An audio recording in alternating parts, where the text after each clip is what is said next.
2025 या निवडणुकीसाठी प्रभाग क्रमांक 2 मधून अपक्ष म्हणून निवडणूक लढवत आहे।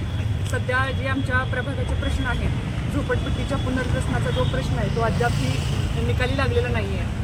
तसेच आमच्या प्रभागामध्ये CCTV कॅमेऱ्यांची व्यवस्था, त्याचप्रमाणे महिलांच्या सक्षमीकरणासाठीचे प्रयत्न आणि आमचा जो वाकांड रोड आहे, वाकांड रोड हा सकाळच्या वेळी बरेचसे ज्येष्ठ नागरिक किंवा आपल्यासारखी सामान्य माणसं देखील तिथे मॉर्निंग वॉकसाठी जात असतात आणि बरेचदा उसाच्या गाड्या येत असतात, त्यामुळं अपघाताचा धोका त्या रस्त्याला निर्माण होतोय। बरेचदा वाकांड रस्त्याचा प्रश्न देखील माझ्या ह्या निवडणुकीमध्ये मी उपस्थित करते।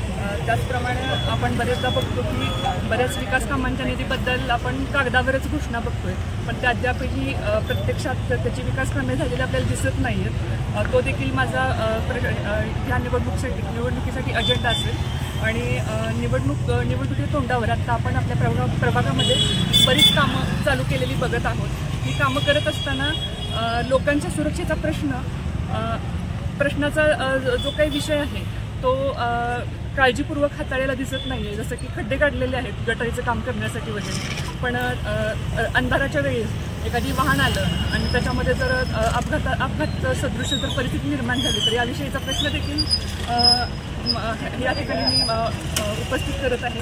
आणि दुसरी गोष्ट म्हणजे या सर्व अडचणी लोकांप्रमाणे मी देखील या प्रभागाची मतदार म्हणून मी स्वतः अनुभवलेले आहेत आणि या अडचणी मला सोडवायच्या आहेत, त्यासाठी मी यंदाची निवडणूक अपक्ष म्हणून लढवत आहे। दुसरी गोष्ट प्रकर्षाने म्हणजे मी एक प्रॅक्टिसिंग ॲडव्होकेट आहे आणि माझ्या वकिलीचा देखील आमच्या प्रभागाला निश्चितच उपयोग होतो।